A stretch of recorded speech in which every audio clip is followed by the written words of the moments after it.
Spoštovane gospe in gospodje, lepo pozdravljeni na današnji razpravi Slovenskega društva za mednarodne odnose. Danes bo tekla beseda o knjigi, velikem obsežnem delu naslovljeno Trilogija, ki v 3 zvezkih zajema znanstveno misel in publicistično delo Milana Jazbeca.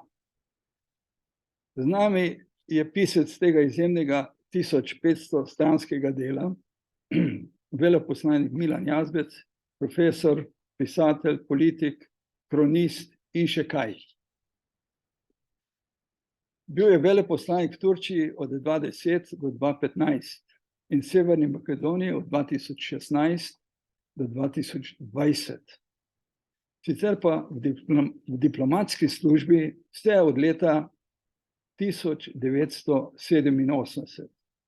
Še v Beogradu, v Zveznem sekretariatu za zunanje zadeve od 1991 pa v slovenski zunanji službi.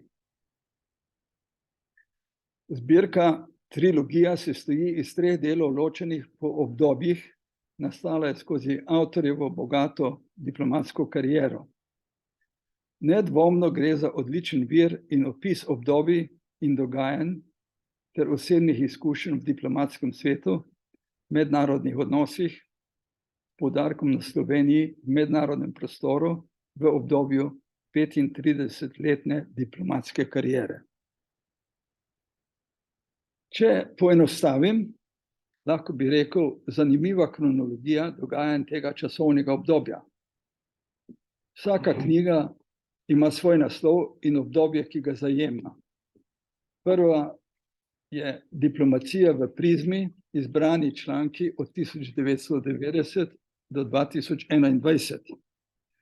Druga, Dan je vsak na novo stkan, izbrani eseji in spremne besede od leta 1990 do 2021.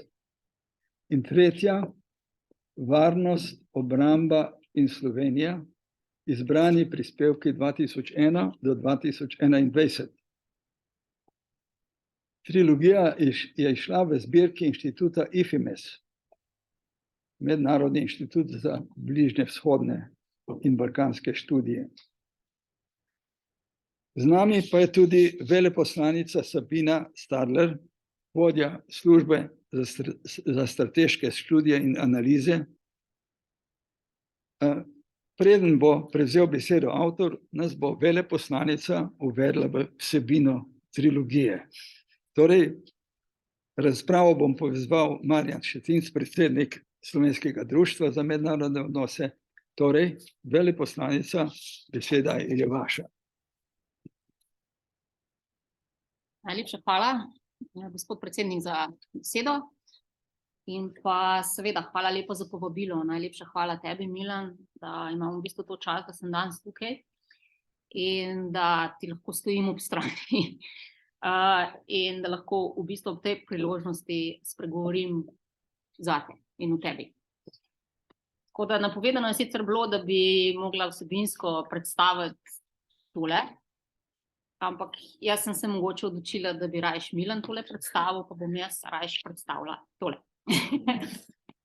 Tako da ne bom predolga. Mene so naučili, da so vsi dobri govori, kratki govori, tako da bom probala biti kratka. In en prijatelj mi je tudi enkrat rekel, veš, kadar imaš kaj zapovedati, se probi fokusirati na 3 stvari. Ker če boš govorila o več kot 3 stvarih, bojo ljudje izgubili rdečo nit, pa te ne bojo več poslušali, pa ne bojo nič odnesli od tega, tako da bom probala povedati o Milanu nekaj, rekla, v 3 delih. In sicer najprej bi povedala nekaj o Milanu kot diplomatu, potem o Milanu kot literatu oziroma pisatelju in pa na koncu nekaj besed o Milanu kot prijatelju. In če začnem na začetku, seveda, Milan kot diplomat, lahko rečem, da je Milanova diplomatska pot zelo, zelo zanimiva, saj del biografije smo že slišali, ampak vseeno bi rada poudarila v bistvu začetek v Beogradu in potem to, da je bil Milan en tistih slovenskih diplomatov, ki ste sneli jugoslovansko zastavo in potem obesili slovensko. Ti si to naredil v Celovcu in moram reči, da je to ena taka verjetno neprecenljiva izkušnja, ki se jo verjetno ne da opisati, ampak en tak ponos in ena taka, bom rekla, prelomnica v tvojem profesionalnem življenju, v diplomatski službi. Tako da, ne vem, jaz vidim Milana res kot ne samo iz te izkušnje, da je prišel iz jugoslovansko v slovensko diplomacijo, da si zaradi tega v bistvu kreator slovenske diplomacije, ampak predvsem to, da si že od samega začetka, odkar delaš za, bom rekla, slovensko diplomacijo, jo soustvarjaš, ne, z dveh strani. Na eni strani soustvarjaš kot praktik, kot diplomat v akciji, na drugi strani pa kot v bistvu akademik in pa teoretik diplomacije, za kar ti mora biti Ministrstvo za zunanje zadeve in pa vsi mi slovenski diplomati izredno hvaležni. To akademski doprinos, ne, moram reči, da si peljal tako kontinuirano ob svoji, bom rekla, diplomatski karieri, preko doktorata do redne profesure. In mislim, da bi lahko rekli, da je v bistvu Milan z diplomacijo, pri diplomaciji, v diplomaciji, z vso dušo in telesom. Nekako se mi zdi, tako, ko te pogledam, pa kolikor te poznam, da te je mogoče še najbolj dobro opisati za svojo skandinavsko izkušnjo, da si še najbolj podoben tej skandinavski izkušnji, ker tako nastopaš vedno pozitivno, bom rekla, hladno, preudarno, umirjeno, si rojen gender champion, si pravičnež, ne izgubljaš besed po nepotrebnem, ampak ravno tako si se zelo dobro dokazal, ko smo te poslali v bolj vroče kraje, recimo v vedno fascinantno in zanimivo Turčijo, kjer si pokrival enega najbolj zanimivih, bi rekla, delov sveta. To se pravi ves svet, poleg Turčije, med Črnim morjem, med Sredozemskim morjem, med Arabskim polotokom, med Zakavkazijem in Afganistanom, recimo, ne. In tam si bil, ko so se dogajale zelo zanimive stvari, od seveda iraško-iranskih razprtij do priprave intervencije na Irak in intervencije na Irak, potem začetek propada Sirije je bil tudi pod tvojimi budnimi očmi, da ne omenjam Libanona, tam se vedno kaj dogaja, pokrival si polovico Nagornega Karabaha in kaj se je tam dogajalo, tako da zakladnica znanja in izkušenj. In potem smo te poslali v zdaj Severno Makedonijo. In moram reči, da takrat v Makedoniji so pa Milana poznali vsi in Milan je poznal vse. Tako da jaz sem šla slučajno na eno službeno pot takrat v Skopje in moram reči, da ko so izvedeli, da sem Slovenka, to so vsa vrata odprta bila v Makedoniji, predvsem zaradi Milana, njegovega ugleda, prepoznavnosti in predvsem dela, kar si tam delal. Seveda nisi bil samo v tujini, bil si tudi v Ljubljani in moram reči, da si opravljal pomembne naloge, vodil številne sektorje, med drugim si bil, ne med drugim, ampak bil si tudi državni sekretar na Ministrstvu za obrambo v enem zanimivem času, ko smo se vključevali v NATO. Mogoče nam lahko razložiš, zakaj Slovenci še zdaj nočemo razumeti, zakaj moramo biti v NATO, pa da je tako težko plačevati prispevke za NATO, ampak o tem malo kasneje. Trenutno pa se lahko pohvalim, da z Milanom delava skupaj. In moram reči, da je velik užitek se od Milana učiti, z Milanom delati, sodelovati, razvijati nove produkte. Vemo, kakšno reputacijo je imel sektor za strateške študije in analize v MZZ-ju. Vedno so nas malo obteževali, da smo kakšno odlagališče za take kadre, ki jih nas ne rabijo, pa tako naprej. Ampak zdaj se lahko pohvalimo, da smo v bistvu večina nas na tem sektorju, smo tisti, ki smo tam zato, ker smo sami hoteli biti tam in ker hočemo v bistvu z vsem svojim znanjem in z novim pristopom, z novimi produkti pripeljati slovensko diplomacijo med najbolj moderne diplomacije tudi z svojimi močmi. Tako da užitek mi je delati s tabo in upam, da bova kolega še precej dolgo. Naj pa dodam še to, da ta pozitivna ostrina njegove misli, njegovih razmišljanj, njegovega znanja je ena taka velika dodana vrednost na ministrstvu. Ne samo zato, ker je izkušen diplomat, ampak predvsem zato, ker zna biti oblikovalec mnenja, zna biti zagovornik znanstvene misli, biti učitelj, biti odličen predavatelj na diplomatski akademiji in nikdar nismo dvomili v to, da boš pustil velik pečat, ampak 1500 strani pečata slovenske diplomacije, to je pa res za zgodovinske anale slovenske diplomacije in pa pustil si res nekaj debelega, težkega, polnega znanja za naše diplomatske zanamce. Zdaj ta prvi del bi pa jaz rada končala z enim citatom in sicer: kariere in usode diplomatov so zelo različne, saj v tem poklicu praviloma ni hvaležnosti. Čeprav je to zelo plemenit in pomemben poklic, ampak prevladujejo brezizrazni interesi. To kot diplomaciji, ampak jaz bom s tem prešla v bistvu v tisti drugi del, ker to je knjiga, ki ni triologija, ampak je knjiga, ki je nastala na eni fantastični zamisli Milana kot literata in pisatelja, in sicer to je zamisel njegove knjige z naslovom Martin Krpan, diplomat in vojščak. Kjer je Milan v bistvu z veliko znanja in v bistvu kreativnosti in domišljije povezal pod enim naslovom svoje lastne profesionalne izkušnje, to se pravi z Ministrstva za zunanje zadeve in z Ministrstva za obrambo, in pa triumf slovenske literature, ter je tega preprostega, močnega silaka, slovenskega kmečkega fanta, slovenskega švercarja, lahko rečemo, ki se je boril za tisto, kar je slovensko, ki predstavlja slovenstvo, torej tisto nesrečno lipo, ki je premagal sovražnika, ne samo za Slovence, predvsem za druge, ki je uspel prelisičiti oziroma prepričati dvor, ki se je v bistvu dvoru tudi malo postavil po strani in ki mu je pokazal, da dvor potrebuje njega, ne pa on dvor. In to se mi zdi ena taka izredno dobra podlaga tudi v bistvu za razmišljanje o slovenski diplomaciji. V tej knjigi srečujemo na eni strani načelnost, na drugi strani pragmatičnost, ki sta v bistvu dve vprašanji, s katerimi se srečujemo v slovenski diplomaciji stalno, pa ne samo v slovenski, ampak v diplomaciji nasploh sta pa te dve vprašanji seveda toliko bolj, bom rekla, merodajni za male diplomacije.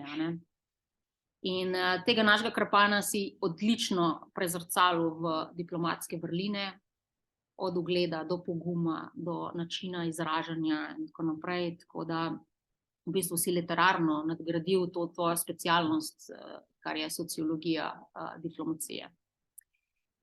In na koncu reče Krpanu reče cesar: srečno hodi. In to naj bo tudi poslanstvo za slovensko diplomacijo. Pisal si tudi v bistvu o človeški plati diplomacije in o tem, da ob diplomatskem poklicu in zelo intenzivnem urniku v diplomaciji diplomat lahko ostane človek. Ali pa diplomacijo lahko celo postaneš še boljši človek.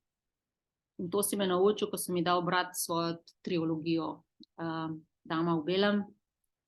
In že s prvo knjigo si izbudil mojo Mavrico izza duše, in podkuril v bistvu ta moj navdih za profesionalno ustvarjanje, pa ne samo profesionalnih tekstov, ampak mogoče tudi kakšnega teksta z malo bolj osebno noto. Hvala ti za to. In iz te knjige se res lahko naučimo, da je v bistvu vsaka življenjska izkušnja ima dve plati, eno osebno pa eno bolj profesionalno. In od nas je potem, in zaradi teh obeh rastemo, obe nas bogatita in obe nas nekako oblikujeta v življenju kot nek plastelin. In od naše volje, moči in energije je pa odvisno, koliko se bomo plastelinu pustili in koliko bomo v bistvu sami lahko ta plastelin pomagali oblikovati. Tako da, Milan, lepo prosim, napiši še 3. del, da bomo še tistega zanimanjem prebrali. Milan kot literat je seveda tudi Milan pesnik. Malo presenečenja mogoče, ampak si me prepričal v bistvu s svojo poezijo tudi to, da je diplomacija lahko tudi romantična. Ne? Ker romantika in pesmi ponavadi bazirajo na neki ljubezni, ampak ja, lahko je ljubezen do ljubljene osebe, lahko je ljubezen do bližnjih, lahko je pa ljubezen do poklica in domovine. In če te spet citiram, rad bi se sprehajal s teboj z roko v roki, s tabo rad bi šel na konec sveta. Ampak diplomatski poklic je velikokrat tak, da, spet citiram, odhajam v samoto in nikoli več nikjer, nikogar, nikdar nočem ne videti, ne slišati, ne čutiti, imeti le samoto, sam, povsem. To so velika diplomati, tako občutni. In zdaj, ko sem prišla že zelo na ta, bom rekla, malo na osebno noto, ne predstavim Milana še v tem 3. delu, Milana kot prijatelja. Jaz se spomnim, preden si odhajal v Skopje, to mi ni treba brati, tisto poezijo, tisto sem mogla pa prebrati, ker sem se potrudila spisati skupaj. Tako da pred tvojim odhodom v Skopje si me prosil, seveda za podpis, ne, ker moramo vsi podpise imeti zbrane na tistih naših listih med pripravami, ampak nisi prišel samo po podpis, ampak sva šla na kosilo in sva se pogovarjala.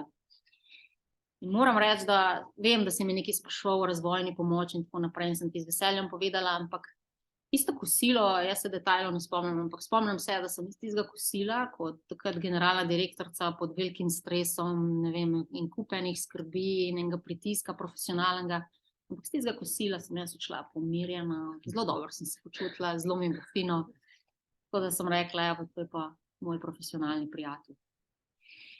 Tako da vedno je bilo prijetno s tabo, v Skopju, na hodnikih MZZ-ja, zdaj, ko delamo skupaj.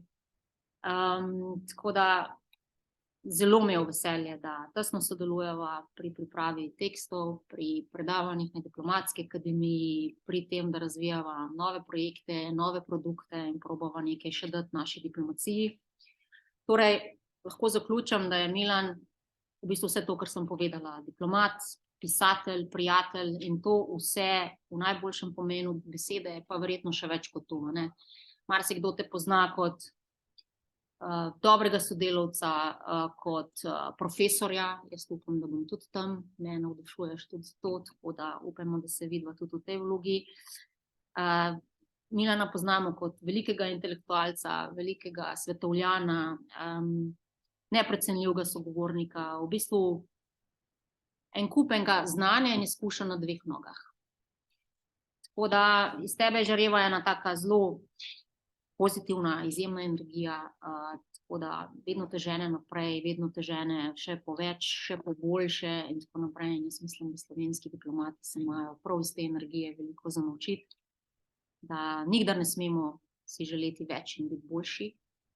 In moram reči, da ob vsem tem, kar smo povedali, Milan še vedno ostaja Milan. Skromen, prijazen, in vedno dostopen, vedno pripravljen pomagati. Tako da, ne vem, mogoče se ne smejiš prav veliko, ampak zelo se radi mi smejimo tvojim vicem, ki jih rad pripoveduješ. Morda na prvi pogled izgledaš tako zelo resen, malo zaprt vase, ampak jaz lahko potrdim, da gre za eno zelo toplo, prijetno osebo, eno tako dušo, ki pomirja, ki zna najti pravo besedo ob pravem trenutku. Človeka, ki vedno pristopa z argumenti, bom rekla, izkušnjo, znaš uokviriti percepcije, znaš omejiti pričakovanja, na drugi strani pa znaš poloviti tudi čustva v besede in vse to cenimo. Tako da, dragi Milan, a si se naučil kaj novega zdaj vse, kar smo povedali? Ne bom več govorila, ne ostane več časa in pa še kaj za tebe, tako da še enkrat najlepša hvala in ostani tu in kdor in kakršen si. Hvala lepa.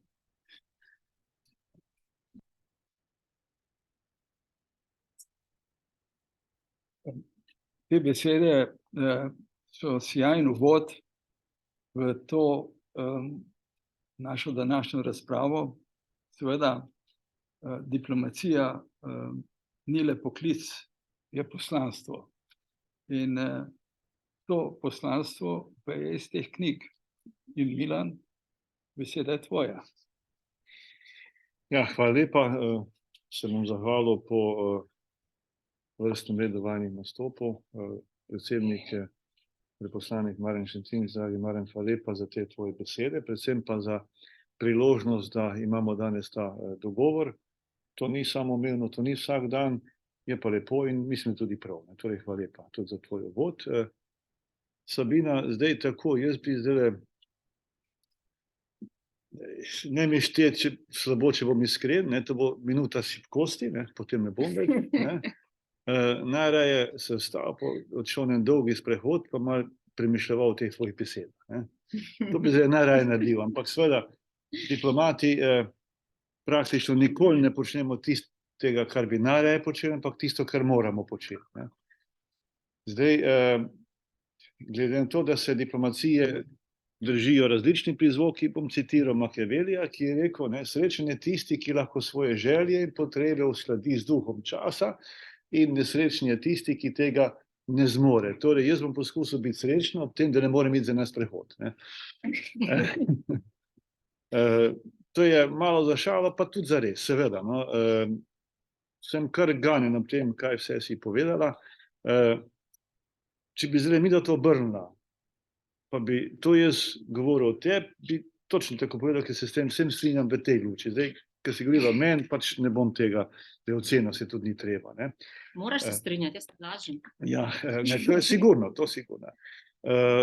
Bom najprej malo komentiral par teh tvojih izjav, ki se mi zdijo zanimive za komentirati, potem bom pa se lotil tega, kar imam tu napisano, se ne bom vsega prebral. No, če bi prebral, bi šlo hitro. Jaz sem bil od oktobra 1996 do oktobra 2000 v Štokholmu, pokrivali smo 8 držav, 5 nordijskih in 3 baltske, in prvo leto sem bil pravnik poslov. In seveda, tisto leto je bilo hvala lepa.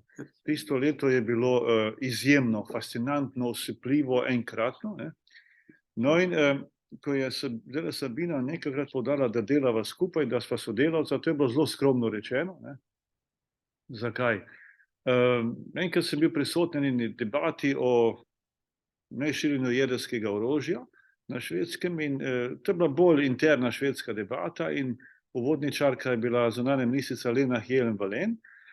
Elizabeth Bonniers, se spomniš, Mirko, o tebi je govorila vedno z lepimi besedami, ker sem se hvalil, da se poznava.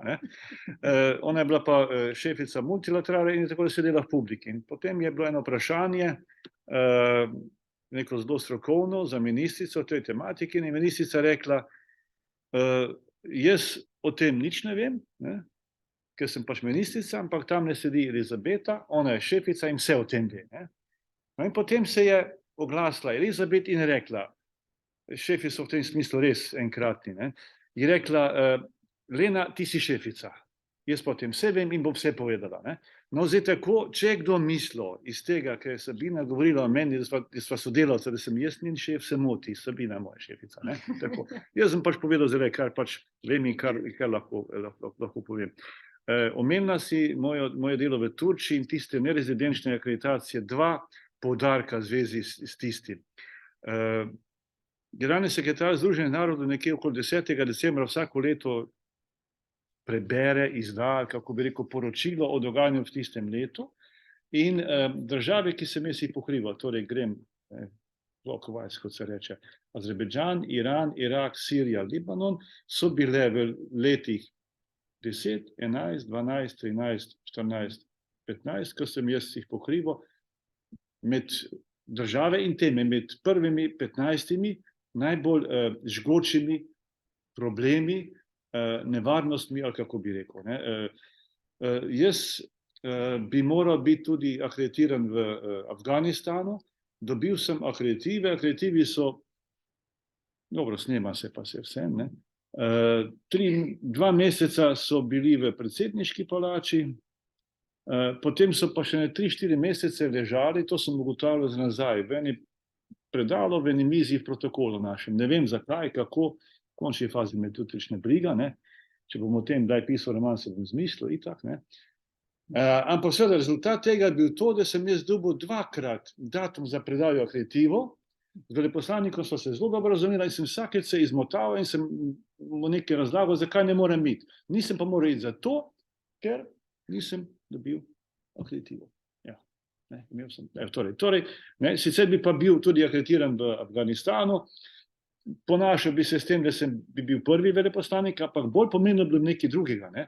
Če bi se tisti akreditivi uredili v dobrem mesecu dni, to ja ni nek poseben zalogaj, ne, bi Slovenija imela leto dni prej, ali pa celo 2 leti, oziroma več, ker ne vem, kdaj je Jukić predal akreditive, kanal diplomatski z Afganistanom. Za to gre, ne.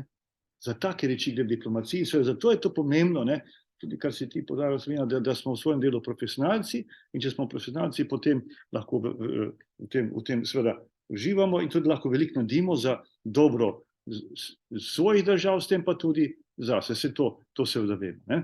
Ampak povem pač, komentiram ob tem, kar si ti govorila, neke te vidike iz mojega dela. No in tak zanimiv, recimo še ena taka zanimiva anekdota iz Islandije. Jaz sem bil na Islandiji 2-krat, drugič sem bil junija 97, en teden, ker so organizirali enotedensko potovanje, zdaj potovanje se sliši morda tendenciozno, ne, glede na velikost Islandije, oziroma tedensko gostovanje vodjem diplomatskih misij, ki smo pokrivali Islandijo, smo takrat pripravnih poslov, in zaključili smo v petek zvečer, za večerjo pri predsedniku, Asgrimson, če se prav spomnim, se je pisal, bil je strokovnjak za male države, jaz sem pa s tistega takrat doktorat pisal in smo se o tem veliko pogovarjali. No, večerja se je začela ob 8. zvečer in ko smo šli v tisto predsedniško palačo, je bilo zunaj svetlo, sonce je takole bilo nad obzorjem, nad morjem,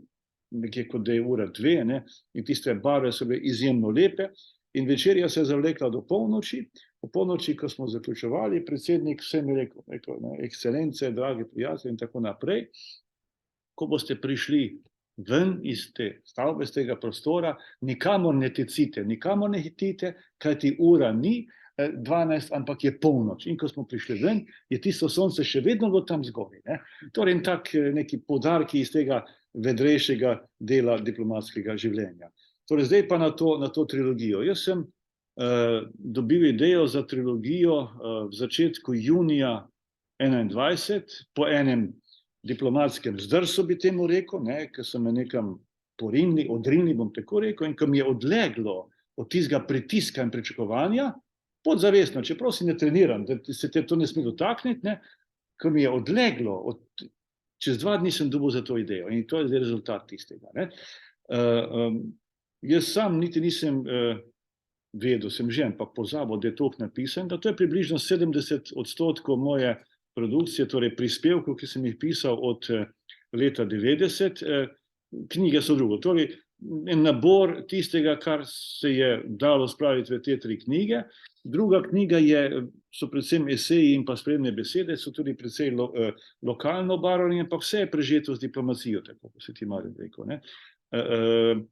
Zanimivo, ne, moj prijatelj Demeter Biten se mi v eni priložnosti, ko smo se veliko pogovarjali, ko sem mu prinesel ta roman, Mavrica iz duše, prvega je bral in ga komentiral, in rekel, veš kaj, rekel, svetujem ti, monopoliziraj diplomacijo. Ne vem, odkot mu ta ideja, ampak recimo, no, da poskušam tako nekako pisati. Ne. Ta trilogija namen je bil predvsem najprej zbrati na enem kupu, na enem mestu, najpomembnejše, kar sem napisal o diplomaciji, slovenski diplomaciji in o tem, s tem povezanimi sorodnimi temami, da bo na enem mestu, da bo dosegljivo zlasti za študente, za tiste, ki bodo brali potem, ko čas mineva, pa tudi za mene, ker kar naprej človek nekaj išče. No in potem, ko je se tale kup pojavil in takole zraven mene, tam, ko pišem, rišem in sem na parkrat knjige tole listo, sem ugotovil naslednje. da so se mi o pripravi te trilogije, treba bilo sestaviti skupaj, se to ni bilo nek velik umotvor, ki je že napisano, ampak sestaviti skupaj, nekako urediti, so se mi pokazale 2-3 smeri in teme, o katerih bom pisal zdaj naprej, ne vem, ne rečem, recimo 30 let. Ne? In v tem vidim eno veliko kvaliteto tega projekta, da sem ga uspel narediti. No, recimo kot zanimivost, ne, jaz imam tule v kazalu pri vsakem prispevku je napisan kraj in čas, ko sem članek napisal, tako da se vidi, da sem pravzaprav kot tole listam, da sem non-stop pisal, reflektiral, se odzival na tiste teme, ki so bile aktualne, recimo temu v mednarodni skupnosti. Jaz sem se v Celovcu spomladi februarja, mislim, da bilo 92, odločil, da bom vpisal doktorat, ne? In so zdaj, kaj iz katere teme ne dela doktorat diplomat? Zunanje politike, ne? Ampak sem rekel ne, ker to je preveč občutljivo, ne? In bom vedno prehajal v neko, recimo temu protislovno, če že ne konfliktno razmerje z delodajalcem. Ne moreš nikoli biti oslojen. Če si poslojen, potem ni to znanstvena refleksija. In sem se odločil za diplomacijo. Ne? To je bil nek varnejši pristan, če tako rečem. Hvala Bogu, da sem se tako odločil, ker lahko pišem zelo veliko, ne? Pa ne kritično v svoji diplomaciji, ampak zelo veliko in se da pisati. Ne? Zdaj, če postavim v konkreten prostor in čas začetek tega, ko piše leto 90. Prvi članek je tu objavljen, oziroma drugače bom rekel. Imam 5 spremnih besed, ena je od izdajatelja, kratka, potem je spremna predgovor k celotni zbirki, napisala ga je Lučka Kajfež-Bogataj, soprejemnica Nobelove nagrade, zelo sem jih hvaležen. Potem je zagovor, ne, slovenščina je zelo lep jezik, ne. Afterword, nachword je zagovor. Zagovarjaš in na sodišču ali pa nekaj poveš na koncu, zagovorom. Ne. Andraž Zidar, vodja naše diplomatske akademije, potem sta pa vsake knjige še 2 spremni besedi.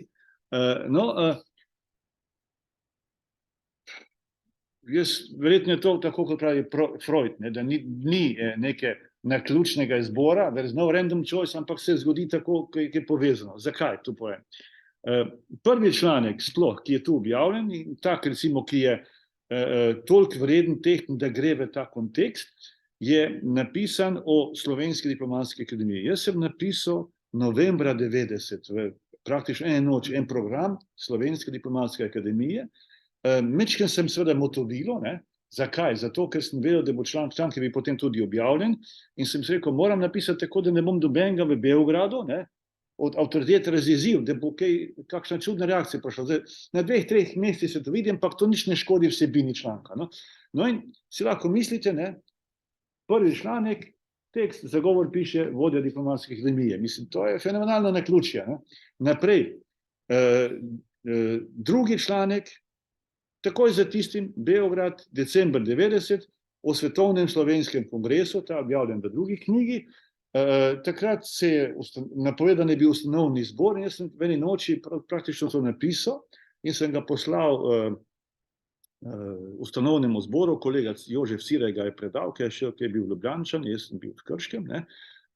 No in potem mi je Spomenka Hribar napisala pismo, ne morem tega pisma najti, ampak no, kdor hoče verjame, kdor noče, pa tako vsem, da je to neke vrste manifest slovenstva. Sem bil zelo vesel, zelo ponosen, moram reči.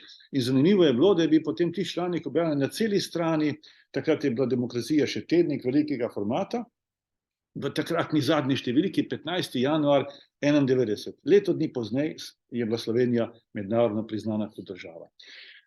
Torej, 2 članka, ki uvedeta to zadevo, sta bila napisana v tisti, torej konec leta 90, ko je bilo že jasno, po plebiscitu je bilo jasno že, kam gremo, zakaj in tako naprej. In zdaj jaz mislim, da je bila neka državotvorna ideja v zraku, slovenstvo, in da me je to navdihnilo, da je to nastalo.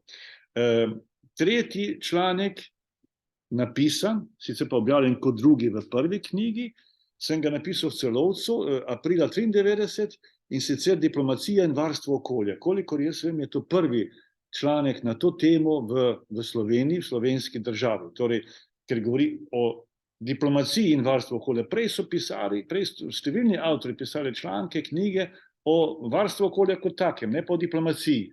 In seveda, ne, In tu je predgovor k celi zbirki Lučka Kajfri Bogatajne. Ko sem jo prosil za predgovor, sem rekel, vse sem en članek napisal, rekla, vem, sem ga brala. Ne. Torej, hočem reči, kako se ti neke stvari zložijo, torej, jaz nisem nikoli o tem razmišljal, kako pa bi, zakaj pa bi, ne nazadnje. Ne. No in potem še en članek moram omeniti, v Ljubljani sem napisal decembra 97, objavljen je bil, decembra 97, vzpostavljanje diplomatskih organizacij novih malih držav. To je bila v bistvu dispozicija mojega doktorata, takrat sem že kar nekaj časa se ukvarjal s študijem vsega tega, ne? In s temi 4 članki, oziroma 5, s 4, sem hočem povedati, zaokrožil tisto, kar je bilo na začetku. Ne? In jaz zdaj v tem vidim za nazaj, verjetno je bilo takrat to možno bi bilo videti, če bi tako razmišljal, eno državotvorno dimenzijo, slovenstvo in pa diplomacija. In pravzaprav za to gre v tej trilogiji.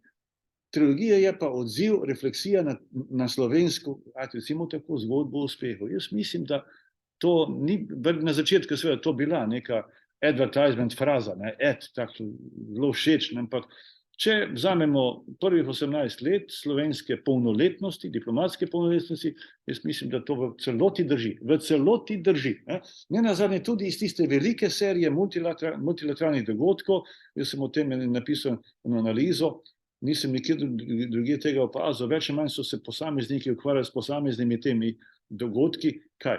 Mi smo, torej Slovenija, 98, 99, nestalno članstvo v Varnostnem svetu. Torej, to je globalni dogodek, to je fenomenalni dogodek, to je neponovljivo. Ne članstvo, ampak dogodek kot tak. Naprej 2004 sprejem v NATO in sprejem v Evropsko unijo. Tistega leta smo že bili v OVSE trojki, ker smo 2005 predsedovali. 2006, ko smo bili outgoing member trojke, smo predsedovali, mislim, da je bila mreža za človekovo varnost od jeseni do jeseni. Potem 2007, ko smo bili v trio, prva polovica leta z nemškim predsedovanjem, druga polovica leta s portugalskim predsedovanjem, smo tudi predsedovali odboru guvernerjev Mednarodne agencije za jedrsko energijo. Zaključilo se je poleti 98. Takrat, ko smo zaključili predsedovanje Evropske unije in potem naslednjega leta predsedovanje svetu ministrov Sveta Evrope. Torej v 10 letih, ali pa lahko rečemo 5 letih, je slovenska diplomacija, tudi država, pa zlasti diplomacija, bila na vrhu, vodila je ali pa bila sestavni del vrhunskih diplomatskih dogodkov, ki so bili globalnega svetovnega pomena. Takšne serije nima nobena država v obdobju po koncu hladne vojne, morda prej, ne vem. In to je tisto, po moje, kar odraža kvaliteto slovenske diplomacije. Seveda, naslednje vprašanje, ki se pojavi, je nujno, desetletje zatem, v desetletju zatem, od 2010 do 2020-2021, pride obdobje svetovnih kriz, pride obdobje menjavne vlade v Sloveniji. Mi smo bili v eni fazi, v kateri so bile, če rečemo, vzhodne evropske države v 90-ih letih. In vse tisto, kar je bilo takrat ustvarjeno, je nekako poniknilo. In zdaj jaz vidim v tej kandidaturi, tretji kandidaturi za nestalno članstvo v Varnostnem svetu predvsem možnost, priložnost in pa dejstvo, da se slovenska diplomacija ponovno vstopa, da se ponovno globalizira. Mi se ponovno ukvarjamo z globalnimi vprašanji, čeprav imamo v Afriki toliko veleposlaništev, kot smo imeli leta 98, nobenega, ker kaj je arabski svet.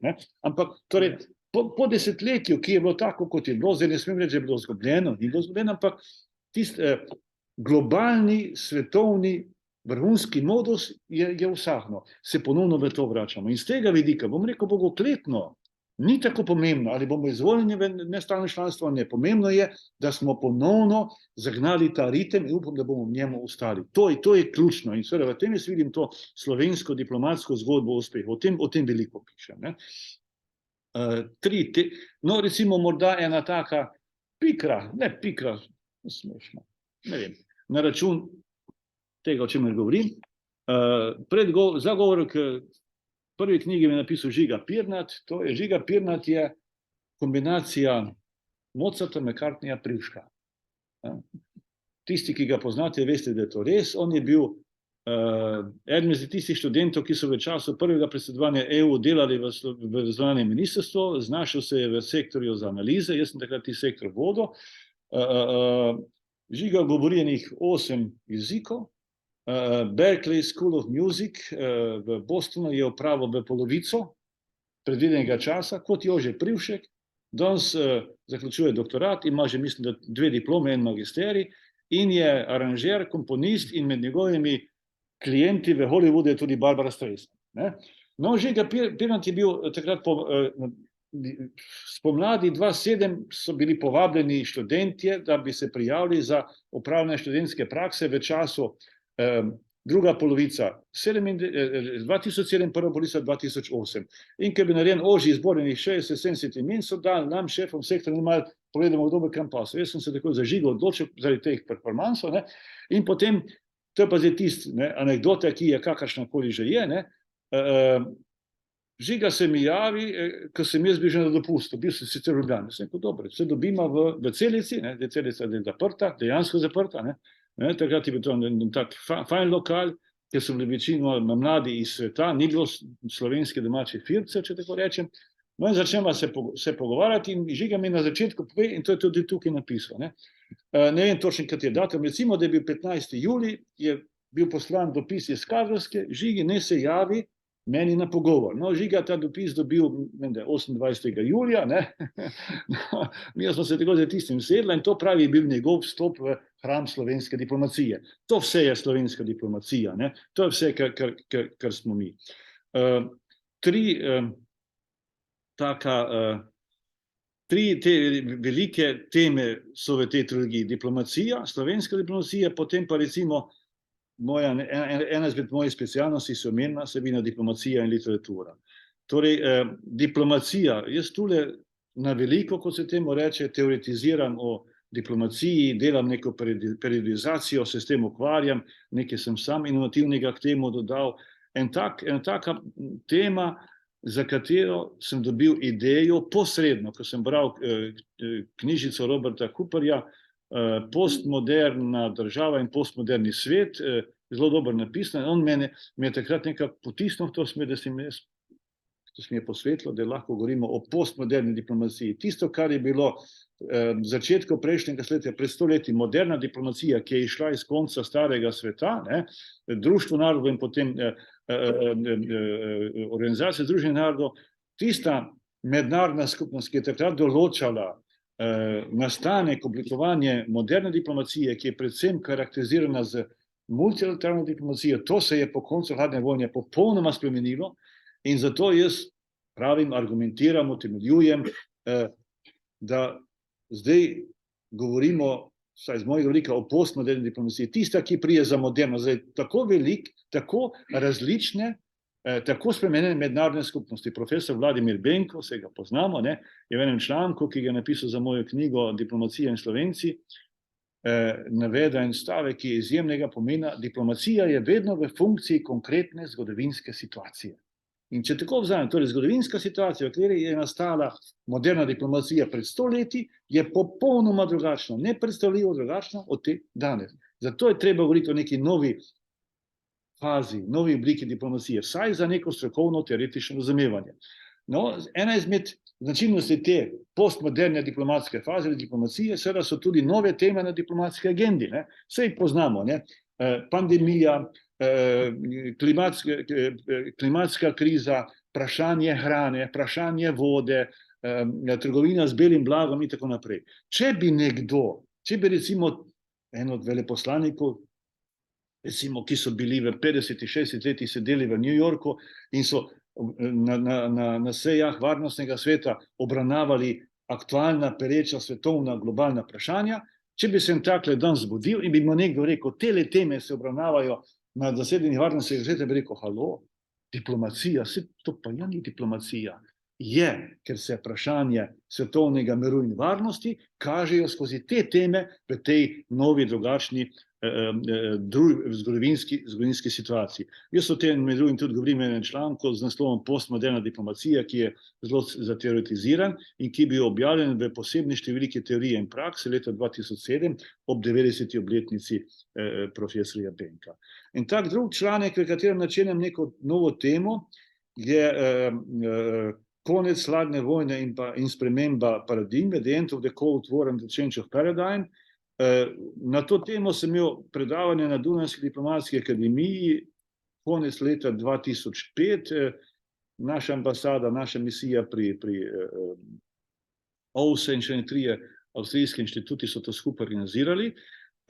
In je potem iz tega predavanja nastal en daljši članek, ki je bil objavljen v yearbook, kako se reče, pač diplomatske akademije leta 2006. Seveda se mi je fino zdelo, se objavljal, še bolj se mi je fino zdelo zase, pa tudi zaradi slovenske diplomacije. V tistem yearbooku imajo članke trije ministri evropskih držav, med drugim mislim, da je Lichtensteinska zunanja ministrica in še nekateri premierji.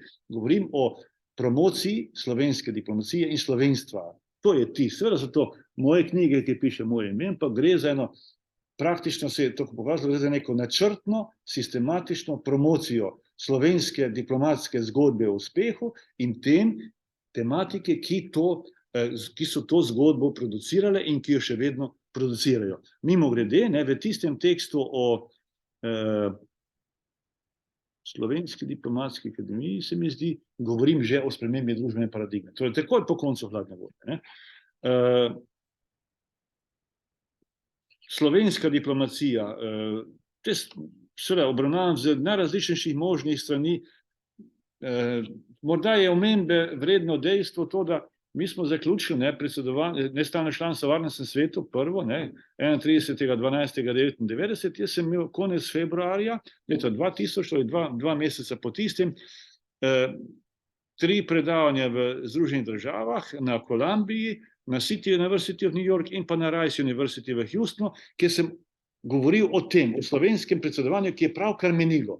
Torej, hočem s tem povedati način moje refleksije in pisanja, torej sprotna odzivnost, torej, ki je bilo to nekaj čisto novega in s tem poskušam tudi nadaljevati. To je recimo ta promocija slovenske diplomacije kot take. Recimo en članek zanimiv, ki sem ga napisal, Slovanska dimenzija slovenske diplomacije, to je v eni knjigi Slovenci slovenski diplomati v slovanskem svetu, takole debela, zato ker je v 3 jezikih, slovenski, češki pa ruski, se mi zdi, Petrič je urednik, Sep je izdal, sem opisal, mislim, 4-5 slovenskih diplomatov, ki so se kot slovenci diplomatov, ki so se kot jugoslovanski diplomati izkazali v slovanskem svetu po koncu druge svetovne vojne. Recimo Bogdan Osolnik. On je bil namestnik veleposlanika v Moskvi 1954-55, takrat, ko so zaključevali pogajanja o avstrijski državni pogodbi. Osolnik je o tem osebno prav, pa tudi v svojih spominih je napisal. In Sovjeti niso bili navdušeni nad ADP-jem, ker so imeli bojazen, da bi to slabo vplivalo na položaj, status vzhodne Nemčije. No, Osolnik, ko je prišel na obisk v Moskvo, mislim, da bi videl Žarković, njegova visoka partijska delegacija, in so imeli pogovore s sovjetsko stranjo. Hruščov je bil takrat predsednik, generalni sekretar, tudi Osolnik je bil v delegaciji. In ko je Hruščov glasno izrazil te pomisleke, se je oglasil Osolnik in je govoril kot bivši Tanjev dopisnik na Koroškem takoj po koncu vojne, kot bivši konzul v Münchnu, kjer je bil 2 leti in je poznal nemško vprašanje iz prve roke, in odkoder je potem odšel v Moskvo. In 2 meseca pozneje na sprejemu je Osolnik stal v neki družbi ožji in pride mimo Hruščov in pravi nekomu, a je to, kje je jugoslovanski ambasador. In nekdo pokazal na Osolnika in se je Hruščov obrnil k Osolniku in rekel, lejte, povejte, sporočite domov, podpisali bomo avstrijsko državno pogodbo. To je en slovenski prispevek, velik v tem smislu. En morda drug pogled, Vlado Godler je bil dolgoletni diplomat, zelo uspešen, bil je generalni konzul jugoslovanski v Bratislavi poleti 1968, ko je se zgodila okupacija, agresija, kakorkoli že rečemo. In meni so pravili ljudje iz obveščevalnih krogov v Beogradu, ki so bili zelo visoko v vrhu, da so poročila, depeše, ki jih je Godler pisal iz Bratislave, zelo prispevali k temu, da je Tito spregledal, da ni šlo za bratsko pomoč, ampak za agresijo. Ena taka dogodivščina je bila, takoj, ko so Sovjeti zasedli republiško, ali kako se je že reklo, vlado v Bratislavi in seveda stavili stražo okoli, vsi ministri so bili v kleti, zaprti, ne vem kako dolgo, se je Godler s svojim avtomobilom odpeljal tja, službenim, da gre na pogovor. Se je vedel, da ga ne bodo naprej spustili, ampak hotel je narediti dogodek, da bo o tem potem poročal. In seveda, avtomobil so ustavili, sovjetske straže, Godler je stopil ven in se malo pogovarjal, pa rekel, potem pa, seveda, ker ni šlo naprej, se je vedel, da ne bo šlo naprej, je rekel nekako v tem smislu, gledajte, v redu, sej, torej jaz se bom torej odpeljal nazaj in bom poročal v Beograd, da ste okupirali vlado v Bratislavi in da ste vi okupatorji, kako je bilo. In tako je tudi bilo. Ena zanimiva zgodba, kaj se diplomati počno, seveda Češko-Slovaška je bila takrat zaprta za medije, se si lahko predstavljamo. Janez Stanič in pa Janez Čuček sta imela pa željo priti nekako not in o tem poročati. In kaj je Godler naredil, ko je za to zvedel? Bratislava ni imela, Grani konzulat ni imel šifre in je Godler hodil brati depeše na Dunaj, ki je bil bližji kot Praga, jasno. In se je dogovoril s Čučkom in pa s Staničem in rekel, lejta, pridite na Dunaj, so ta sedla v službeno avto in se mu odpeljali. Pa videli, ko bo na meji. In so se odpeljali in na meji ni bilo nič. In potem sta oba, teden, dva, krožila po Češko-Slovaški in poročala o tem in Stanič je na osnovi tega napisal knjigo, mislim, da je naslov Praška pomlad, se mi zdi naslov knjige. Recimo, slovenski diplomatski prispevek, recimo. Diplomacija, literatura, hvala si omenila, Sabina, meni se je ene nedelje dopoldne otrgnila ta misel o Krpanu, to je bilo takrat, 2009, ne, 2008 je bilo biti, ker knjiga je šla 2009. Minister tedajni Rupel me je prosil, če mu napišem 300 vprašanj iz svetovne diplomacije, zgodovine svetovne diplomacije, pa iz slovenske, da bo imel, ne vem, takrat se je pripravil, mislim, na tisti njegov predlog za diplomatsko akademijo, nekaj podobnega. Jaz si se vprašanja pišem, potem mi zmanjka seveda idej, zmanjka mi navdiha, 300 je veliko, vsak dan eno vprašanje za vsak dan v leto, in potem nekaj doma razglabljam in mi reče soproga, danes že pokojna seveda, je rekla, kaj pa še veste, je rekla, kaj pa Krpan, a je bil on resnična osebnost, ker sem malo jamral in potem je se posvetil.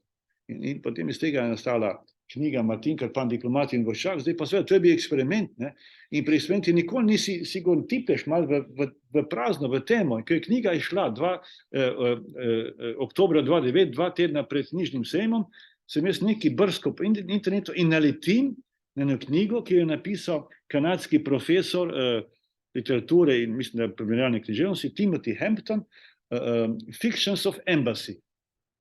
In ta knjiga z enako, torej išla je morda mesec dni pred tem, torej obe knjigi sta išli istočasno, torej bili sta pisani istočasno. In Timothy Hampton je oba sva z enako metodo, enakim pristopom obdelala jaz Krpana, on pa izbor 5-6 velikih romanov iz začetka moderne dobe. Gargantua, Pantagruel, potem je, mislim, še Hamlet, pa še nekateri. Potem sem se rekel, potem pa že bo, zdaj sva pa 2. No in potem, ko sem bil v Turčiji, sem ponovno malo bral znanstveno fantastiko, klasike, ki sem jih berem celo življenje, in berem Asimova, Foundation Trilogy, ja, in takole je, eno posebno zdaj, takole, berem, uživam, ker vem, kaj bo na naslednji strani, v tem uživam, in se mi posveti diplomacija. Zdaj imam pripravljenih, mislim, da 5 člankov, s katerimi analiziram skozi diplomatska očala velika dela klasične znanstvene fantastike, in če bo sreča mila, bo to nekje čez leto recimo išla knjiga v angleščini. Recimo en zanimiv poudarek sam, potem bom pa že počal zaključeval, ko berem tole Asimova Foundation, tam je sve tiste, ko je tehnična založba izdala to v sredini 60-ih, je bila prva vlada galaktičnega cesarstva in druga vlada galaktičnega cesarstva in v drugem delu so tam neke tele vojne, danes se to bi rekli vojna zvest, in pride predstavnik tistega dela galaktičnega imperija, ki je močnejši k drugemu, ki mu slabše kaže na pogajanja in se po 3 dnevih se dogovorijo za neko premirje, podpišejo in to je to. In potem en izmed opazovalcev delegacij tega, bi rekel, šibkejšega partnerja je šel brati, analizirati posnetke tega govora, tega lorda. Ne? In pride do svojih, rekel, poslušajte, rekel, kaj ste to podpisali, to ni vse skupaj nič, ne znam po angleško zdaj ponoviti, ne? In mu te ugovarjajo in pravi, lejte, analiziral sem, 90% njegovega govora je nič, so prazne besede, prazne fraze. Naprej, kakšne so njihove obveznosti do vas? Nikakršne. Kakšne so naše koristi od tega dogovora? Nikakršne. Evo, recimo, to je en tak, recimo, vidik, ki na svoj nek način oprizarja diplomacijo, kar ni seveda čisto brez veze. Včasih moraš kot diplomat govoriti prazne besede, da teče komunikacija naprej. Ne? To je jasno. Ne? Počasi zaključujem, torej rekel sem slovenski diplomatski unikum kot del slovenske zgodbe o uspehu. Ne? Predzgodovina je jasno, slovenci diplomati, potem zahodna meja, Aleš Bebler v varnostnem svetu, potem velika serija teh imen in tako naprej. Ne? Hitro priznanje. To je en poseben fenomen. Videli smo v dobrega pol leta, ali morda še manj, je Slovenija dosegla mednarodno priznanje. Jaz se spomnim, ko sem bil takrat najprej zadnji jugoslovanski konzul celovcev, potem prvi slovenski in sem se pogovarjal z različnimi politiki in enkrat meni koroški slovenski je bil med bolj znanimi politiki takrat, ni bil to Karl Smole, drug je bil, mi je rekel, kje pa, slušajte, 10 let. Poglejte, kako dolgo je Alžirija potrebovala, da je dobila priznanje od Francije. V pol leta smo uspeli. Ne? In to je bila neka posebna situacija, ne edina v zgodovini, ampak ni bilo veliko. Govorim v prvi osebi množine, se smo bili vsi del tega, se jasno. Govorim pa zdaj svojega vidika. Ne? To je bila neke vrste enačba z 2 neznankama. Torej, diplomacijo imaš lahko, šele ko imaš državo. Ne? Države pa ne moreš imeti, če nimaš diplomacije. Ne? In Slovenija je to neznanko z 2 enačbama uspela rešiti. Ne? Jaz sem zelo vesel, da je v moji knjigi Sociologija diplomacije pokojni France Bučer napisal en članek z naslovom Dinamika in dialektika nastajanja slovenske države in diplomacije. Opisuje ta proces in ključen poudarek je, pravi, ves čas smo se pomikali na samem robu pravne argumentacije in smo uspeli. Ne? Velika multilateralna serija sem povedal, ne? No in še ena stvar se mi zdi zelo pomembna, ki je danes v ozadju, da ne rečem nepomembna, praktično zato, kar je škoda, tako pač je. Ne? Slovenski diplomati smo v začetku julija 1996 ustanovili sindikat slovenskih diplomatov. Takrat je bilo to veliko dejanje, zelo pomembno. Med nami je eden od bivših predsednikov, Edo. Ti si, mislim, da bil zadnji, kako se spomnim, ki si se oglašal v medijih, ste dajali izjave, ste komentirali te reči, to je vloga sindikata. Se ne moš delati čudežev, jasno, da ne. Ampak dela se tako, da se oglaša, diplomati delamo tako, da se oglašamo v javnosti, tudi doma. Ne? Danes ni tako, pa je škoda, ker je čas tak, da ponuja obilo možnosti za izjave, za ugotavljanje in tako naprej. Ne? Tudi ob tem hekerskem napadu, ki se te dni dogajajo, nihče od profesionalcev ni nič rekel. Zaključujem zdaj z naslednjo mislijo. Poudarjam ves čas, slovenski diplomati in slovenska diplomacija smo del globalne zgodbe, ni bilo vedno tako percepirano, oziroma, tako bom rekel, slovenski diplomati in slovenska diplomacija smo vpeti v globalni diplomatski prostor. To je naš prostor. Ne samo zaradi priznanja pa nestalnega članstva v varnostnem svetu, zlasti pa po članstvu EU in NATO. To je naš globalni prostor. To moramo imeti pred očmi, ko se o tem pogovarjamo. Pred, 50 leti, 80 leti je bil to Trst, Celovec, Dunaj, München, Cleveland. Danes je to globalni prostor diplomatski. Nije teme diplomatske, politične na tem svetu, v katerem se ne bi slovenska diplomacija lahko izjasnjevala, če se izjasnjuje, ne vem, ne spremljam tako natančno. In seveda, mi smo njegov sestavni, suveren in enakopravni del. To je moj glavni poudarek tudi, ne? In seveda zdaj zaključujem z naslednjim stavkom. Ko sem bil državni sekretar na obrambi in takrat, ko se je že vedlo, ne, od jeseni 2003, da bomo člani EU in NATO, mi smo imeli, vsak pogovor s številnimi temi tujimi sogovorniki začenjal na ta način kot vsi ostali. Imamo dva zunanje politična cilja, članstvo EU in članstvo NATO, zdaj obratno se govori, ko smo bili na obrambi. Ne? In potem se to zgodi. In naslednji prvi obisk, pogovor, ki sem ga imel po tem članstvu, sem odprl usta in sem žal reči, imamo dva, opla, imamo jih več. Ne? Torej, zgodila se je, na to opozarjam, bil sem toliko vesel, da sem to enem članku napisal predtem, ne vem, ali je to not, ali ne morem se spomniti, ker nisem tako natančno vse bral, sem zapisal v Slovenski vojski v Ljubljani. Nam se je zgodila ena izjemno zanimiva politična, policy, strateška konverzija. Oba cilja sta bila dosežena in sta čez noč se spremenila v sredstvi. Zakaj? S tem pa končujem. Hvala lepa, predsednik, hvala lepa Sabina za tole in hvala vam, ker ste me poslušali.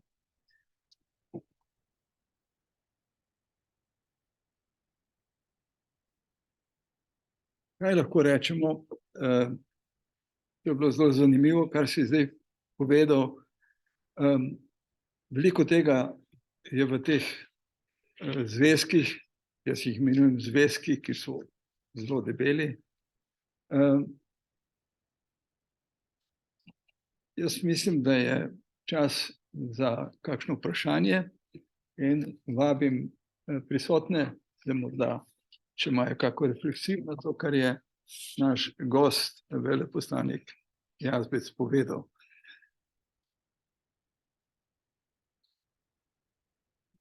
Bo kdo prebil let?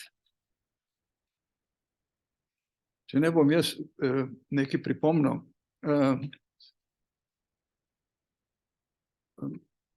Milan Jazbec in moja malenkost sva iz sosednjih vasi skoraj, da.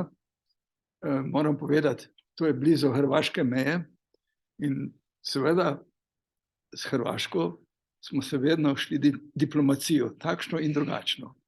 Vsaj nekateri se tega dobro spomnimo. Pa tudi Vlado Godler je sosed, pa iz Brežiške gimnazije je bilo kar nekaj diplomatov, tudi mislim, Mitja Drobnič, Mirko Cigler tam sedi. Renato Svedarbek, generalna sekretarka ministrstva. Tako da bi rekel, naš konc Slovenije je kar pomemben, ko bi rekel, v tem, koliko je prispeval v diplomatske kadre in pa seveda ta konc je tudi pišoč. Tako Mirko kot Milan sta silno izpostavljena dan danes. No, morda bi nekaj pripomnil, ker sem pogrešal v ne vem, kjerem volumnu veliko pišeš o varnosti, o varnostnih vprašanjih in tukaj morda bi nekaj malega povedal še o tem, ker se mi zdi, da je to v tej trenutni situaciji, ki je v svetu, kar pomembno za razumevanje tega, kako kotira Slovenija v tem varnostno, ko bi rekel, obrambnem svetu, če tako rečem. S tem si bil soočen, ko si bil državni sekretar, bi rekel, zelo neposredno. Ja, hvala lepa, Marjan, tudi za tole. Jaz imam tu napisano, ampak sem med stvarmi, ki sem jih preskočil, tudi tole, ker niti ne bi rad, da se mi zgodi tako, kot se tistemu govorniku, ki je govoril tako eni tako hvaležni in potrpežljivi publiki, kot se vi, in govori, potem se spomni, da je pa treba nehati, ne, se zdrzne in pravi, oprostite, ne, nimam ure, zato sem tako dolgo govoril. Ne. In potem pravi en glas zadaj, gospod, ampak je koledar na steni. Ne. Torej, jaz sem par tem preskočil, med njimi tudi tole berem. Članstvo v NATO je tudi slovenska diplomatska zgodba o uspehu. To je zagotovo. Eno je seveda, ne, to Mirko ve, po svoji strani celo boljši kot jaz, ker jaz sem obroslovec, Mirko pa je šolan častnik, ne, ampak to se dopolnjuje.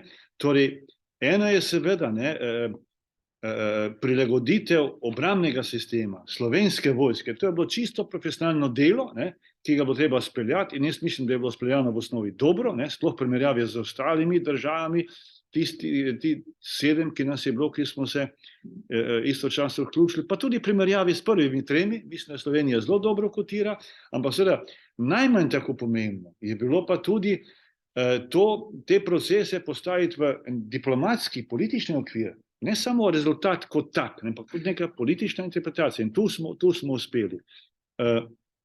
Jaz ne spremljam minulih 10 let zelo podrobno naše delovanje v NATO, ampak moj vtis je, da Slovenija članstvo v NATO ne uporablja za to, da bi zelo vsebinsko prispevala k delovanju zavezništva, zelo proaktivno, da bi morda na kakšne stvari tudi opozorila, ne glede na to, da je slovenski glas, ki je enakopraven ostalim, kljub vsemu nima takega volumna kot tisti veliki članic, ampak mislim, da se nas v tem smislu premalo sliši. Ne upam se reči, se nas ne sliši, ker ne poznam tako dobro, ampak mislim, da se nas premalo sliši in to je ena izmed ugotovitev, ki jih dodajam k temu, Marjan, kar si vprašal. Naslednja, jaz sem bil zgrožen, ko sem zasledil podatek, mislim, da je bilo to v času vlade Marjana Šarca, da je bilo takrat obrambni proračun, mislim, da je bil 0,7, 0,8%, ne vem, če se prav spomnim, je bilo tako. Torej, jaz sem bil zgrožen. Torej, to je bilo leta 2018, recimo, ne? Recimo, da je bilo 0,8%. Ko je naša ekipa zaključila mandat na ministrstvu za obrambo, mi smo bili prva ekipa, ki je zaključila poln mandat, je bil ta podatek 1,71%. 1,71% iz leta 2004 v 14 letih na 0,7. To je srhljivo. In to za mene predvsem pove naslednje, da je dilema ali denar za maslo ali za topove umetna, izmišljena, populistična parola. Zakaj? Zato, ker ne poznam podatka, ne poznam objekta, ne poznam vrtca, ne poznam šole, ne poznam bolnišnice, ki bi bila zgrajena iz razlike v tistem denarju, ne, med 1,71 in 0,8 leta 2018. Nobene šole, vrtca ni bilo zgrajene več, zato ker je obrambni proračun tako padel. Zato gre. In to hočem povedati, da je v tem veliko demagogije, ki je seveda zelo hvaležna, zelo všečna, ne? Jasno. Ne? In tu zdaj lahko dodam še to, seveda, da je ta 3. knjiga, jaz sem jo posvetil pripadnicam in pripadnikom Slovenske vojske za vzdržljivost in vztrajnost. Slovenska vojska, ne, to je en velik sistem, se vsi vemo, si lahko predstavljamo, in ta sistem je zelo profesionalen, zdaj ne vem, kako veliki meri je profesionaliziran, je zelo profesionalen in tak sistem rabi predvsem eno zanesljivo, jasno, umirjeno politično okolje, da lahko deluje. Ne pa, da so te impulzi, da ne rečem sunki iz političnega okolja, ta sistem vedno kar naprej sukajo. In zato ta sistem se ne more potem stabilizirati in delovati in funkcionirati. In to je velik problem tega sistema.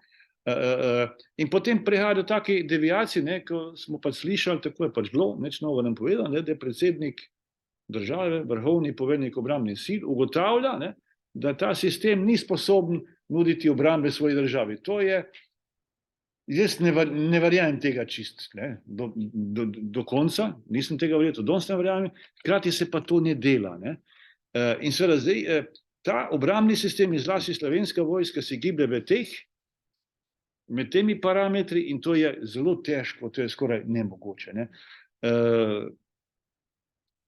Obenem se pa ta Slovenska vojska zelo izkazala v vseh mirovnih operacijah, v katerih je sodelovala.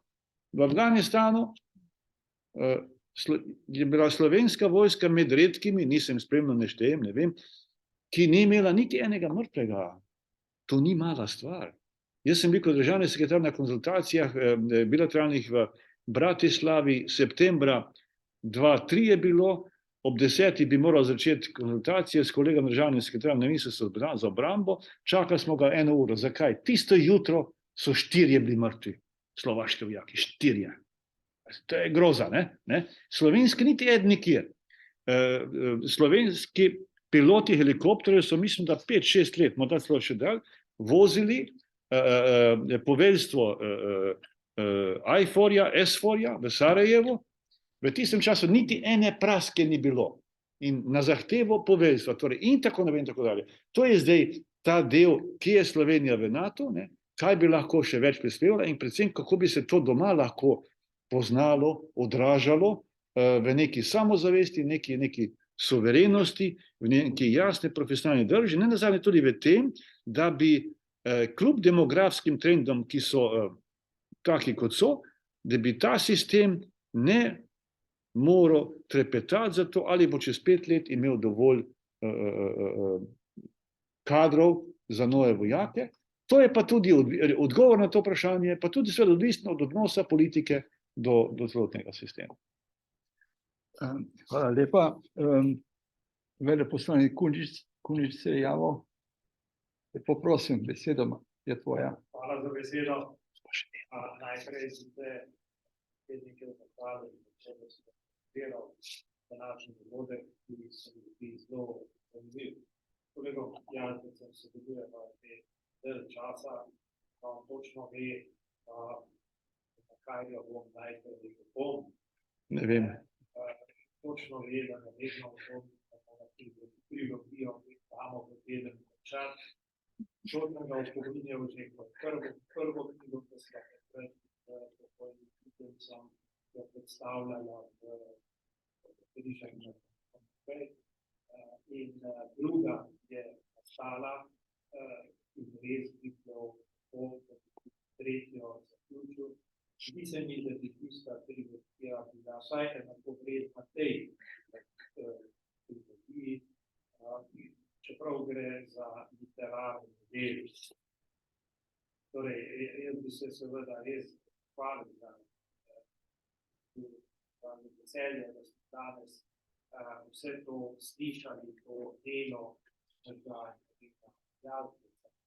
Seveda, jaz se strinjam najbolj s primerjavo diplomatov z Martinom Krpanom, ki je bil švercer, švercov je Slovnik, veš, pa so Slovnik, imeno, Trsto se iztrstamo, visov, Pečarski ram, in tam ni veška sedem, veška Slovija, seveda Slovnik, potem izpoštoval žensko, izpoštoval pravil, ki so v diplomaciji nujna, pravzaprav železna pravila.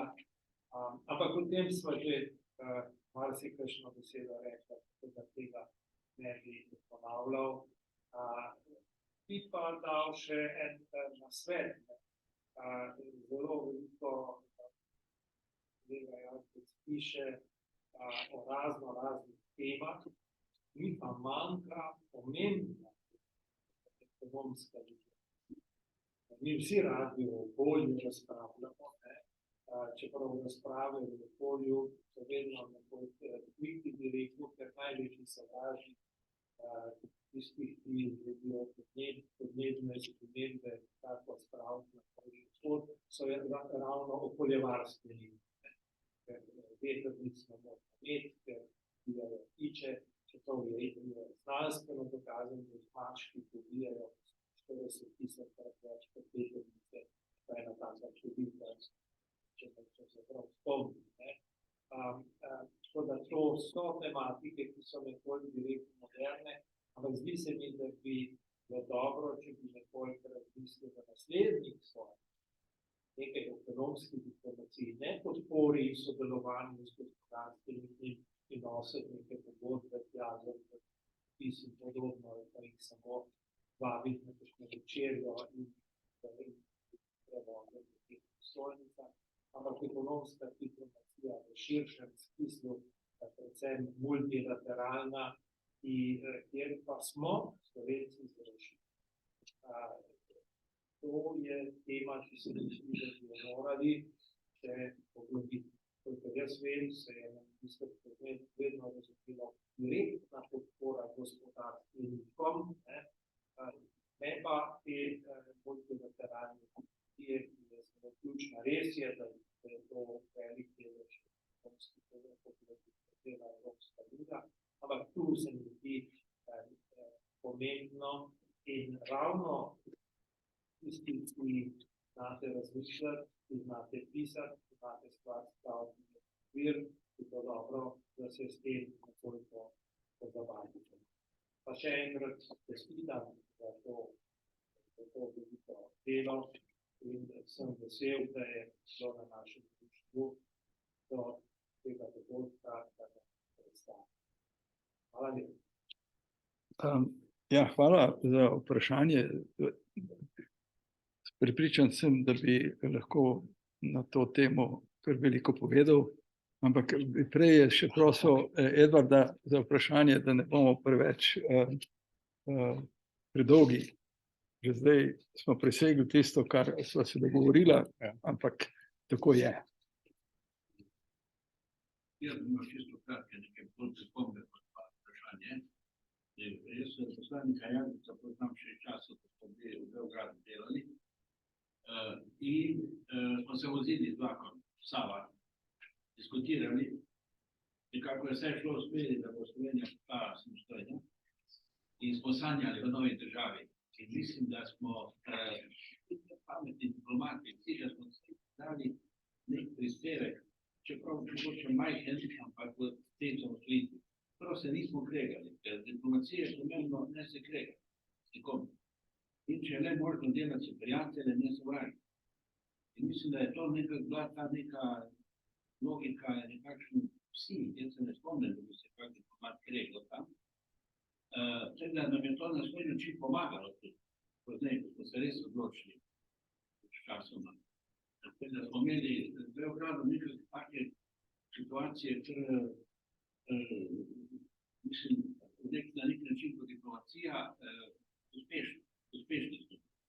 Mislim, da je diplomacija slovenska zelo prispevala temu pozitivnemu izhodu in da ni bilo še večjih zapletov, kot se bili. To sem hotel reči in da je res na nek način je pa tudi čudež, oziroma res super zadeva, da imamo državo in da smo ključno diplomacija rabi eno glavno orodje. Glavno je država kot pojme v diplomaciji svetinja, vse je to je največ.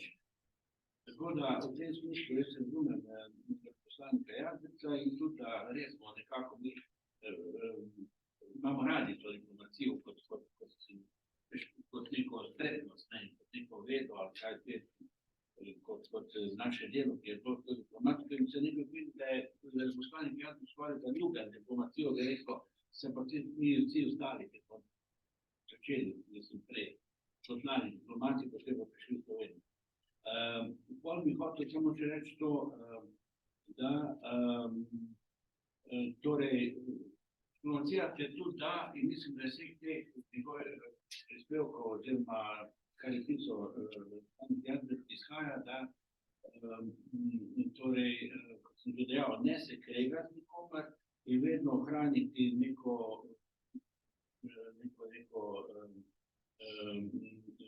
neko bistro glavo in ne leteti v neke situacije in držati, kakor se le da jezika z ljudmi, bi rekli. Meni je to bilo včasih težko, ker sem pač to odvisno tudi od narave človeka in zato sem prav pričal, da sem bil predsednik sindikata kratek čas diplomatskega, ker tam pa imaš pravico malo več, da govoriš. Potem sem jaz malce kaj povedal, sem pa vedno si mislil, da imam pa tudi neko sindikalno identiteto, ker nimam diplomatske, ker sem bil doma, imam pa sindikalno, da sem si malo več dovolil, ampak ne pa preveč, ker pač diplomacija je tako. To sem pa čestital. Ja, samo ta pripomba, nisi bil preveč diplomatski kot sindikalist. Ja, se to je pa potrebno. Veleposlanik, Ja, to se ne sliši. Preden bi veleposlanik dobil besedo, Ja, prosim. ker očitno zaključujemo, bi jaz imel še eno vprašanje. Predtem bi povedal to, da sem jaz v sedmi vasni preko Pišec čuval krave, v reki Bistrici, to da sem tudi jaz iz teh krajev, ampak to ne pomeni, da očitno Pišece so tako velika meja, da nisem postal tako pismen kot veleposlanik Jazbec. In mu seveda čestitam na tem novem delu. Pri vseh uspehih, kot v uspehu, poskušali, bi pa omenil kritiko, na katero bi želel eno vprašanje. Namreč, lahko je nam prodati zgodbo o uspehu, ker vsi poznamo, kje vse smo predsedovali, kako smo bili uspešni. Slovenci pa gledajo na diplomacijo tudi preko uspehov hrvaške diplomacije in nam očitajo, da smo mi v drugi svetovni vojni izgubili ozemlje in da tudi zdaj po osamosvojitvi smo pravzaprav izgubili izhod na odprto morje in da arbitražnim sporazumom ni nič in da ga ne moremo uveljaviti. To je enkrat Poprosim. Ja, hvala lepa. Torej, trije kratki poudarki, ki zaključujemo, ne. Zdaj, kolega Kunič, jaz mislim, da letos ne bomo več imeli kakšne moje predstavitve, torej imam čas, da napišem, ne. Pa ne zato, da ne boste vi mi to več rekli, ampak da bo meni lažje, ne, seveda, ne. Ja, midva sva ena redkih diplomatov slovenskih, ki sva prišla v diplomacijo direktno iz gospodarstva. Vi iz Donita Medvode, ne, če se prav spomnim, na Jubnes, ne, jaz pa iz papirnice Krško, ne. Torej, to je, ko sem jaz sogovornikom mojim v Turčiji, Turčija ima ogromno število milijonarjev, veliko milijarderjev, to so vsi veliki podjetniki, ko sem jim razlagal moje izkušnje iz podjetništva, ki sem jih v Krškem dobil, imel, ne, seveda so me kot veleposlanika popolnoma drugače sprejemali. Popolnoma, to se ne da primerjati, ne. In torej, to je zdaj ta nocija, o kateri ste vi govorili, čeprav ne razumem, ne. Edo, ja, zanimivo, ne, torej, to, kar praviš, Rudi Čačinovič uporablja v svoji knjigi Slovensko bivanje sveta, to je prva slovenska knjiga o diplomaciji, v času države, ne, slovenske, pravi, uporablja izraz diplomati prehoda.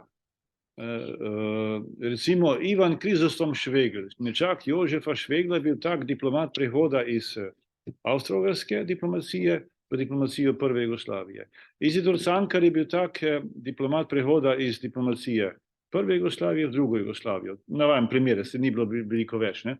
No, v obdobju iz prehoda iz diplomacije druge Jugoslavije, torej nekdanje naše države, v slovensko državo, je bilo pa takih diplomatov prehoda na kakih 40 nas je bilo, ne. Torej, to je ena velika bila takrat kvaliteta, to je pravzaprav bilo najbolj profesionalno jedro, ki ga je slovenska diplomacija imela na začetku, in da ne mečkim čez prst ocenim, ne, slovenska diplomacija je v letu 92 štela kakih 100 oseb. To je neprimerljivo več kot recimo diplomacije baltskih držav, s katerimi se lahko po nekih parametrih primerjamo.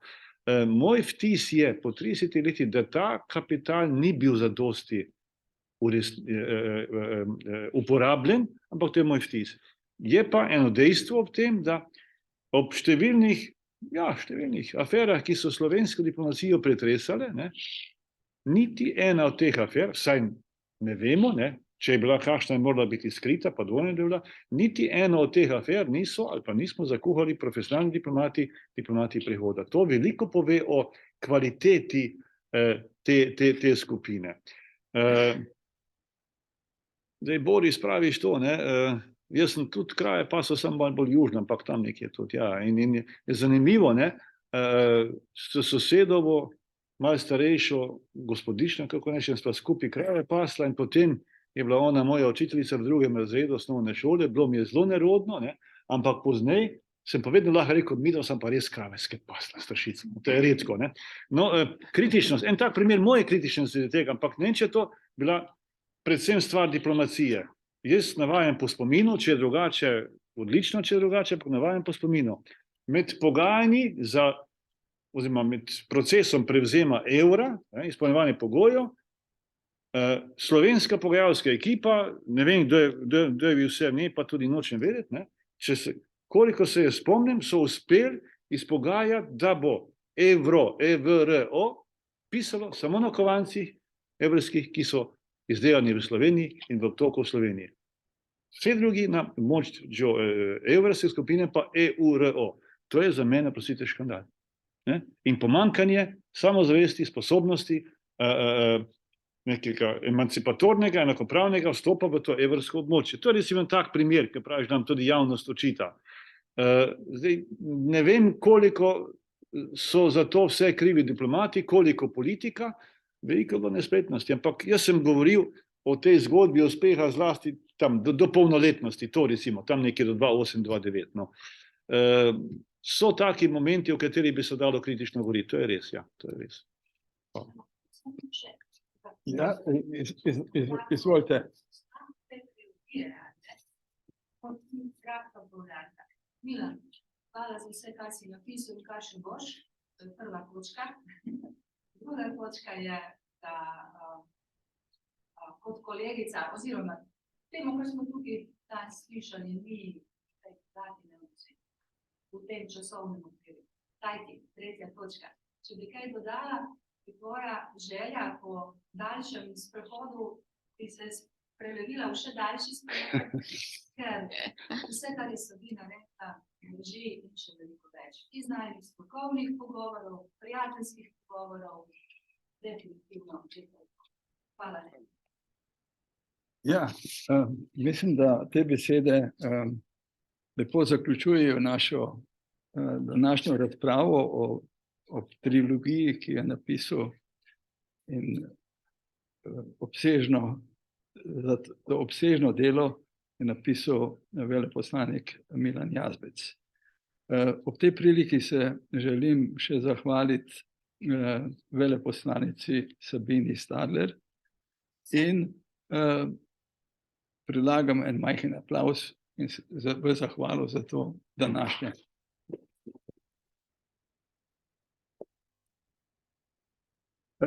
Preden